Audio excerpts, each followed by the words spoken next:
أعوذ بالله من الشيطان الرجيم بسم الله الرحمن الرحيم رب اشرح لي صدري ويسر لي أمري واحلل عقدة من لساني يفقهوا قولي. Now today we shall be talking about healthcare ethics. Last week we were talking about business ethics. So this week we shall talk about healthcare ethics today and tomorrow. Then next week we shall be talking about the legal environment of business. So that is what we shall cover next week. So as we start this week with healthcare ethics, these are going to be our lesson's objectives. So by the end of this lesson, by the end of this lesson, number one, you should be in a position to explain the concept, scope, and importance of healthcare ethics. Number two, describe ethics, professionalism, moral distress, and ethical sensitivity in healthcare practice. Number three, compare major ethical theories used in healthcare decision making. Apply ethical reasoning and model and core ethical principles in clinical situations. Then discuss the duties, responsibilities, and ethical leadership roles of healthcare professionals. Then lastly, identify ethical challenges such as professional boundaries and conflicts of interest. So in a nutshell, these are our objectives for this lesson today. Now, as we start, like always, we always start with definition. Last week, we were talking about business ethics and we defined what business ethic is. So today, we shall be defining what healthcare ethic is. So, what is healthcare ethics?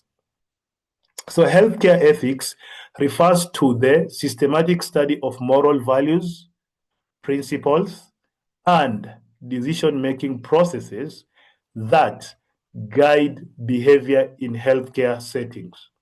So the definition is just the same with business ethics. The only difference is here it is being applied in healthcare settings. The business ethics is being applied in business settings. So we are basically talking about the same morals, values.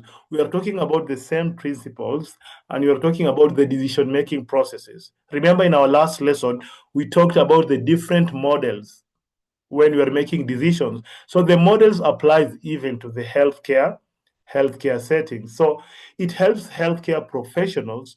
And when you're talking about healthcare professionals, they're the doctors, nurses, physicians, counselors, ila ghairi dhalik.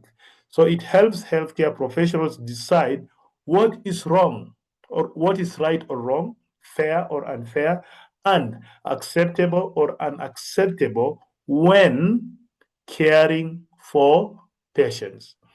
So that is in brief the definition of the healthcare ethics. Now, look at this example.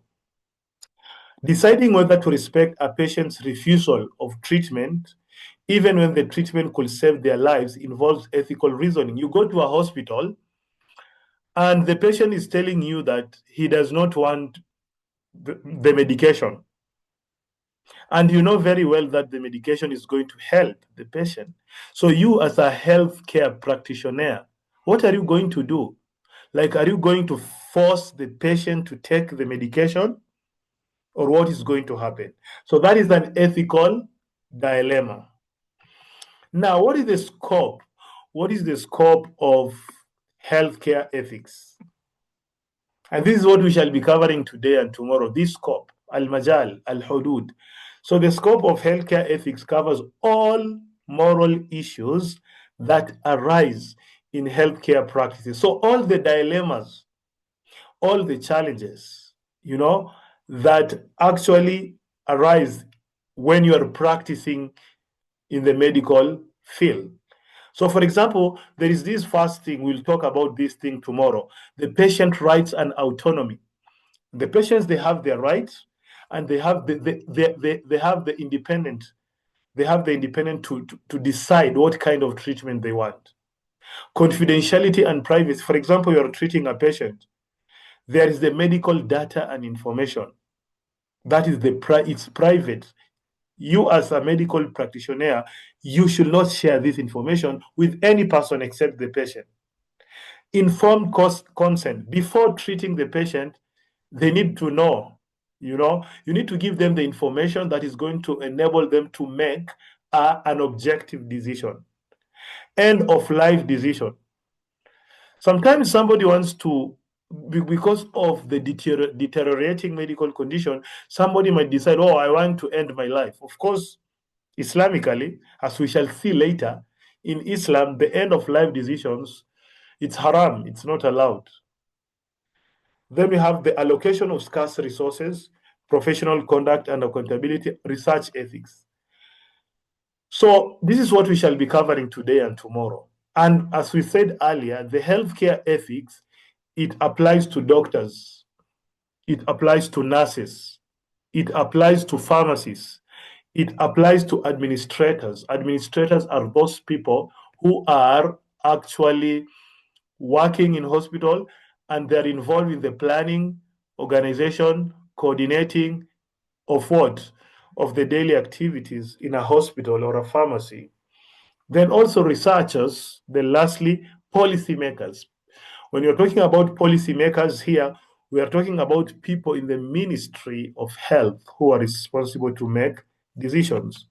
Now, what is the importance of ethics in healthcare practice? Is it important? Yes, it is important. Why?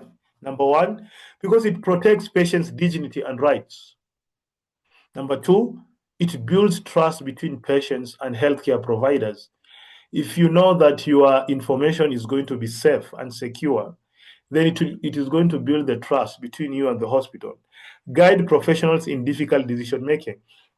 The healthcare, the ethics, it guides doctors, it guides nurses when they are faced with difficulty in making decisions. Then prevents abuse, discrimination, and negligence. So it prevents abuse. The doctors cannot abuse you. You cannot be discriminated. They cannot neglect you. And when you're talking about being neglected, it's all about not being taken care of. It's your right. If they're not doing that, then you can take them to a court of law. Then it promotes fairness, justice, and quality care. So without ethics, healthcare could become unsafe, unjust, and inhumane. So we need to have a good set of rules, moral principles that guides the medical practitioners.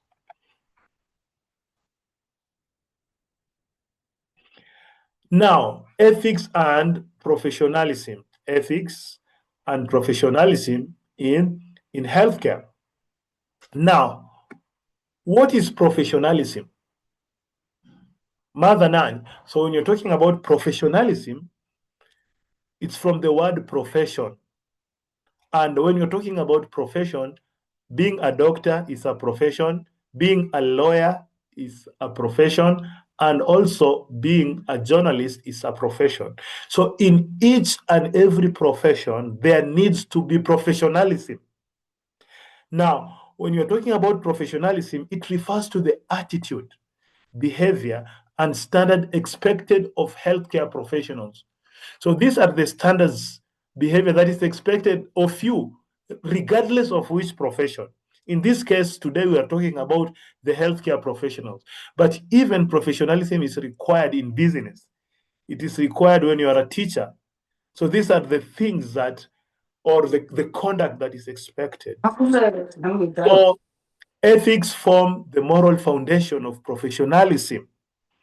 So when you're talking about ethical professionalism, it includes al-amana, as-sidq, honest and integrity, and nazaha, respect for patients and colleagues. You need to respect al-ihtiram of the what? Of the patients, al-marda, and colleagues. Competence and accountability. You need to be qualified to practice. But nowadays, you go to many countries, people who are practicing medicine, they are not qualified. People who are selling medicine in the pharmacies, they are not qualified. That is not professionalism. Then maintaining confidentiality, especially in the health profession. You are going to deal with patients. Some of them, they are very sick. You're going to have some tests. So this information, the medical report, should be very confidential. Then acting in the best interest of patient. If you are a doctor, you should always ensure that the decision that you are making is for the best interest of your patient, which is very important. Now, an example of medical professionalism is what?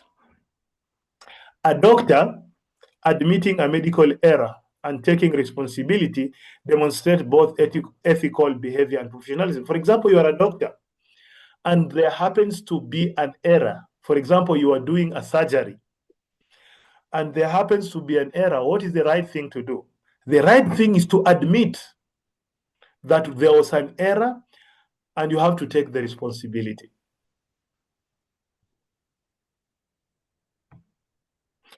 Now, another important thing in healthcare ethics is what is known as moral distress.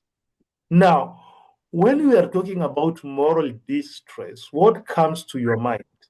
Now, when we are talking about moral distress, sometimes you can think of moral distress as stress in itself, or you can think of moral distress as an ethical dilemma.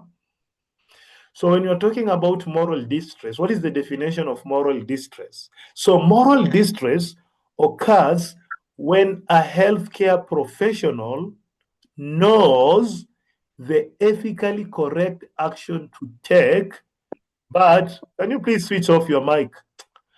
To take, but is unable to act due to institutional constraints, legal limitations, or switch off your mic or mute your mic, please.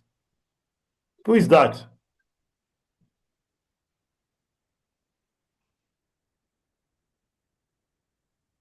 So moral distress occurs when a healthcare professional knows the ethically correct action to take, subhanallah, to take, but is unable to act. You come late, you disturb the class, and you don't mute. Is it difficult to mute your mic? Yes, sir, maybe she does not understand, the language. So, Bishara, okay, she has already muted. Okay, thank you. So when you are talking about moral distress, we are basically talking about you as a doctor or a nurse, you know the ethically correct action to take. You know that this patient needs surgery, but you are unable to do that as a doctor. Why? Because of institutional constraints. Maybe there are some challenges in the hospital. Maybe there are not enough resources. There is a patient who comes to the hospital, he needs a surgery. And you know the patient needs a surgery. Walakin, the hospital does not have a theater. So this is distressing to you. You know what is supposed to, the decision that has to be taken. But lil asaf, your hands are tied. Or sometimes there is some legal limitation. For example, you are treating somebody who is young. Before you treat him, there needs to be some consent from the parents, and the parents are not there. So you as a doctor, you cannot do anything. Why? Because the parents are not there. Before you do the surgery, the parents need to give you the permission, the consent. But, or sometimes there is the pressure from the authority. They tell you, don't do it. So this is called moral distress. So what is the causes? What are the causes of moral distress? Sometimes the hospital, you don't have enough resources. Sometimes there is conflicting policy. The same hospital, but there is conflicting policies. Sometimes there is the order from the above. They tell you, don't give medicine, you don't have enough medicine. Tell the patient to go out to find a pharmacy to buy. So you're being given an order. Or fear of punishment. Sometimes you just fear of losing your job. Now, what are the effects of this moral distress? So sometimes there is the emotional stress. You are going to be stressed. Why? Because you know what you're supposed to do, but you cannot do it because of some factors. There is the burnout. Burnout means إرهاق الذهني, or sometimes إرهاق البدني إلى غير ذلك. Sometimes job dissatisfaction, عدم الرضا الوظيفي, then reduce quality of patient care. If there is moral distress, it's going to affect the quality of treatment, the quality of medication that the patient is going to get. So, for example, a nurse feeling distress because they must follow an order to continue aggressive treatment for a patient who is clearly suffering and unlikely to recover. So sometimes you're just forced. This patient, khalas la hawla wa la quwwata, but you're just being forced, to do what? To continue treating the patient. But the patient, khalas, is in ICU, and you know very well that nothing is going to help him. He's just waiting sakratul maut, Now, another issue in healthcare ethics is ethical sensitivity. So what is ethical sensitivity? So ethical sensitivity is the ability to recognize ethical issues, moral conflicts, and the impact of decisions on others. So ethical sensitivity basically means there are some ethical things, as we shall see. So let's look. So it involves what? Ethical sensitivity involves what? Number one, awareness of patient values and beliefs. So if I am a doctor and a patient comes to my hospital, I need to know the background of the patient, his beliefs. Is he a Muslim? Because if he's a Muslim, then, for example, there needs to be a mahram. Sometimes, the women, when you're treating them, so you need to know the beliefs of the patient. Sometimes the patient is during Ramadan. The patient comes to your hospital and the patient is fasting. So you, as a doctor, you need to know the implication of fasting to the treatment that you're going to give to the patient. Then number two, understanding the ethical implication of actions. So you have to know, if I take decision A, this is going to be the implication. If I take decision B, this is going to be the implication. Then number three, recognizing when a situation requires ethical consideration. You should actually know sometimes when a situation requires ethical consideration, because not all the situation requires, not all the situation will require you to be cognizant of the ethical implication. No. Then ethical sensitivity is the first step in ethical decision making. Now, for example, a healthcare worker realizing that discussing a patient's condition loudly in a public corridor violates confidentiality shows ethical sensitivity. So you, as a doctor, as a nurse, you should be cognizant. You should know that discussing the patient's condition loudly outside in the corridors of the hospital, because some nurses, some patients, they don't respect the confidentiality of the patient. They say, oh, this patient is not responding to medication. I tested him, he's diabetic, and I tested him, he's HIV, this patient is from. So discussing publicly issues related to the medication treatment of a patient is not ethical. It's not allowed. And you're not being sensitive, So you as an healthcare professional should be aware of that. Now, let us go to the other part of our lesson, which is very important. And it is also related to what we were covering last week. Remember, when we were talking about the business ethics, we also talked about the ethical theories. So the theories are the same, but the application, we are just applying the same theory, but to the healthcare settings. So the concept is the same, but the context is very different. Last week, it was the business context, but now we are going to apply this theory in the healthcare concern. So remember last week, we talked about the utilitarianism theory. And we said that this is an ethical theory that judges action based on their consequences. So this theory, it focuses more with an-natija. It focuses more with the al-athar. So according to this theory, an action is considered morally right if it produces the greatest good for the greatest number of people. So something is ethically right if many people are going to benefit. So they're basically telling us, before you make the decision, ask yourself, how many people are going to benefit from this decision? Are they many who are going to benefit from this decision? If the answer is yes, then that is the right decision. But if only the minority are going to benefit from this decision, then it might not be the right decision.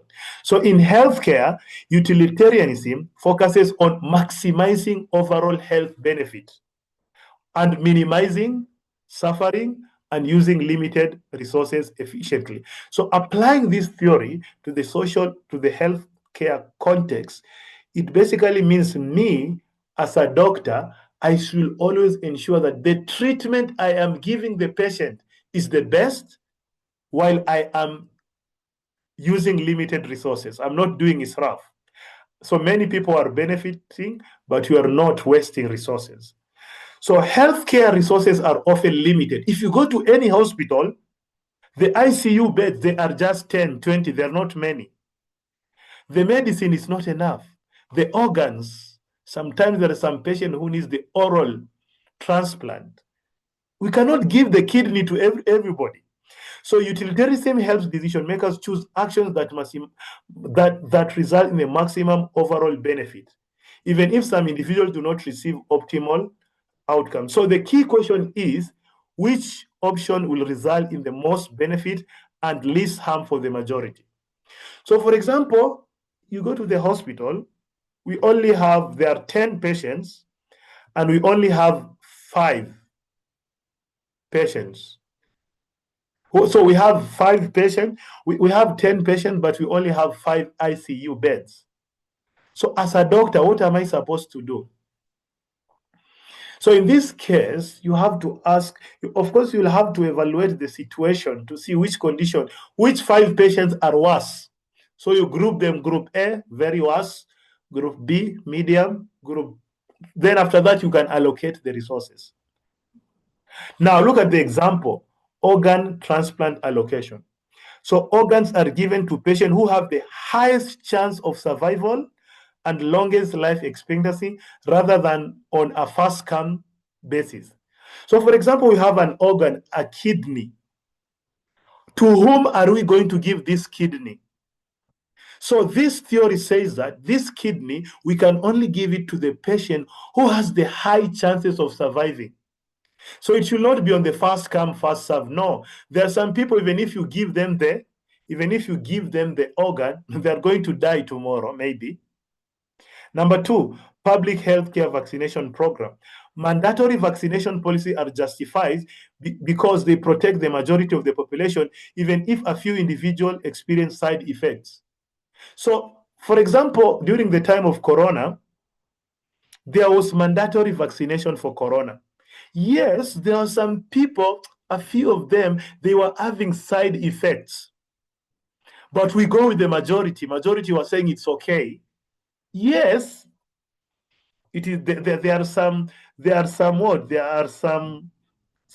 limitation, but it is still good. Then disaster or emergency triage. During mass casualties, healthcare workers prioritize patients who are most likely to survive with treatment rather than those with minimal chances. For example, during an accident. So during an accident, the nurses, the doctors, they normally give priority to those people who have a chance of surviving. So when they go to the scene of the accident, they will look at those people who have the high chances of surviving. They will not start with those masakin. Those maybe who are, their condition is very worse, like they cannot be helped. So this is the idea of this theory. Now, number two is the deontology theory. Remember last week we also talked about the deontology theory. Now, when you are talking about the deontology is an ethical theory that focuses on duties, rules, and moral obligation rather than outcomes. So this is the opposite. We don't look at the outcome. We look at mahia masuliyati. What is my duties? Mahia mahami. What are my tasks? So an action is morally right if it follows ethical rules and professional duties, regardless of the consequence. So according to these people, they don't care about the outcome. For them, I am just doing the right thing. So in healthcare, deontology emphasizes respect for patient autonomy. So I have to respect the independence. Autonomy means independence of the patient. Truth telling. As a doctor, I have to tell the patient the truth. Sometimes it might be very difficult. Maybe you are a doctor and you find out that the patient has cancer. Sometimes this is the worst. It is very difficult to give the patient this word. It is very difficult to give the patient this information that, hey, Muhammad, you have cancer.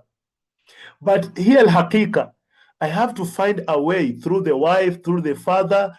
I have to find the way to tell this, but I cannot just lie to the patient. No. Confidentiality. I have to keep the secret. I should not share the information of the patient with any other person without the consent of the patient. Informed consent. When you are talking about informed consent, it is all about before you give any treatment to the patient, you have to give enough information. So, for example, before the surgery, you have to tell the patient, hey, listen, Mohammed, we are going to do this surgery, but this can happen. It might happen. Be ready. So are you ready for this surgery or we leave it? So you have to. If Mohammed say, I'm ready, khalas. If Mohammed say, no, you cannot do anything. Because if you don't give Mohammed this information, we also have another course. It is called healthcare law. So if you don't tell Muhammad what can happen or what might happen, Muhammad, and you do the surgery and something happens to Muhammad, Muhammad can take you to a court of law. And Muhammad can say, the doctor did not inform me about the consequences. So the key question asked is this action morally right according to ethical rules and duties? So what are the examples? Informed consent. A doctor must explain. This is what I was saying. A doctor must explain risks and obtain consent before surgery. Consent, if I say yes, okay. If I say no, you cannot force the medication. Even if skipping consent will save life and possibly save a life. Confidentiality. A nurse does not disclose a patient's HIV status without consent, even if others may want to know. For example, you test a patient and the patient is HIV positive. You cannot share it with anybody. But there is the healthcare law. That's another cause. Sometimes there is the husband and the wife. The husband is HIV positive. So what does the law say? Can the doctor actually release the result to the wife? Or he cannot? So this is a debate. It's a debate. Because now it's all about confidentiality. But this confidentiality has limitations. The wife has the right to know the status. Why? Because it is going also to affect her health. Then truth telling. A physician tells a patient the truth about a serious diagnosis, even if the truth may cause emotional distress. Sometimes this truth might cause emotional distress or can add to your stress. But ala kulli hal, kullu hakka walau kana murra. You just have to say the reality. Now, the third theory is virtue ethics. Now, what does virtue ethics talks about? So virtue ethics focuses on the moral character, al-akhlaq, of the healthcare professional rather than specific rules or consequence. So ethical behavior arises from virtues. هناك مجموعة من الأخلاقيات مثلا الcompassion رحمة الرفق honesty الأمانة courage الشجاعة integrity is what? Integrity is النزاهة and wisdom الحكمة. So in healthcare, virtues ethic emphasize being a good healthcare professional. Just كن شخص ذات علاقة ذات خلق جيد, not just following rules. Sometimes it's not about rules. So ethical decisions flow from good character, makarim al-akhlaq, and professional values, qiyam majmuatul qiyam al-mihani, or what? Developed through education, experience, and moral reflection. So the key question being asked here is, what will a good and virtuous healthcare professional do in this situation? But you just ask yourself, في هذه الحالة, fitrian, naturally, what will a person do in this situation without law, without anything? So, number one, look at this example: compassion, compassionate care. A nurse stays beyond working hours to comfort a dying patient, even though it is not required by hospital policy. For example, a nurse, maybe every day, you're supposed to work for 6 hours. But because of Rahma and this patient is almost dying, you just say, I'm going to add, I will add 2 more hours. Nobody is going to pay you. But this is just a risk. I'm just doing it because I'm a human being. I need to do the right thing. That is what is known as a Rahma. Number two, honesty. Al-amana, as-sidq. A doctor admits a medical error to the patient and takes steps to correct it. You did a mistake, you admit, hey, I did this mistake, let me correct it. But some doctors, they will keep quiet because they know the patient can take them to a court of law, because there is what is known as medical negligence. I can take you to a court of law and I will ask for compensation. Courage and integrity. A healthcare worker reports unsafe practices in the hospital despite fear of punishment. Sometimes in the hospital, there are some practices, hunaka rushwa, corruption. People are stealing medicine in the hospital. There is the relationship between doctor and the nurses. There's some sexual relationship, al-alakat al-muharrama, between the doctor and some nurses. So, ash-shaja'a and integrity requires you to go to the management and report and said Muhammad and Khadija, they're in a relationship. It's haram, a zina.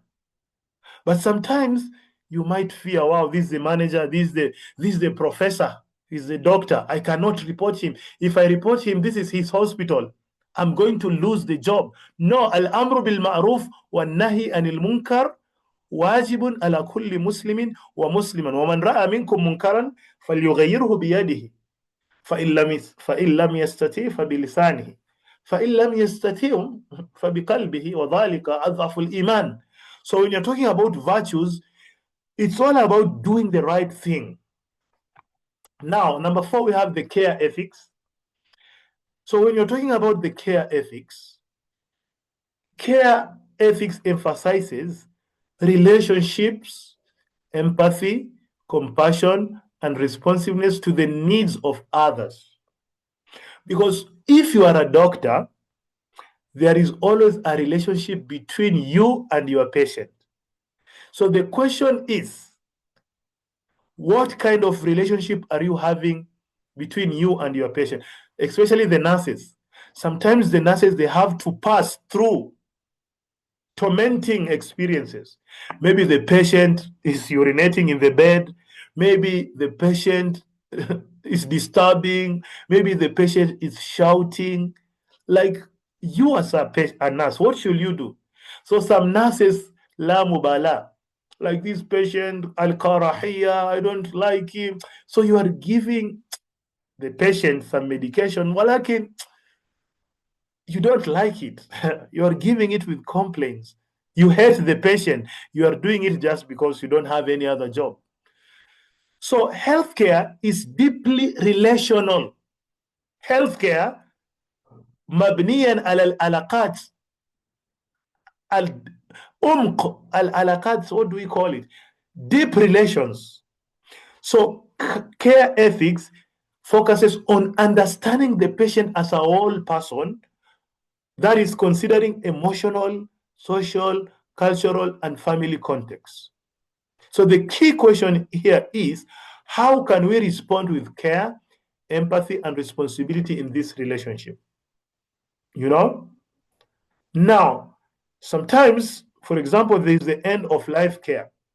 A healthcare team considers the emotional needs of both the patients and the family when making palliative care decision. So you as a healthcare team in the hospital, you have to consider the emotional need not only of the patient, but also of the family when making palliative care decision, the end of life care decision. There are sometimes some patients, their cases is just extreme. They're just waiting to die. And then culturally sensitive care. A doctor respects a patient's cultural beliefs when planning treatment. There are some patients, so we shall continue after the break. Already this link is going, so we shall continue after the break. So anytime from now, the link is going to go off. We shall continue after the break. After 10 minutes or 8 minutes, I will share with you another link in your WhatsApp group. But as we wait for the link to go off, what you are basically saying, you as a doctor, you need to be culturally sensitive. There are some patients, like you cannot what? There is the blood transfusion. They cannot accept blood from another patient. Maybe this patient is masakin, and this patient, he lacks iron in his body, mathalan, so he needs blood transfusion.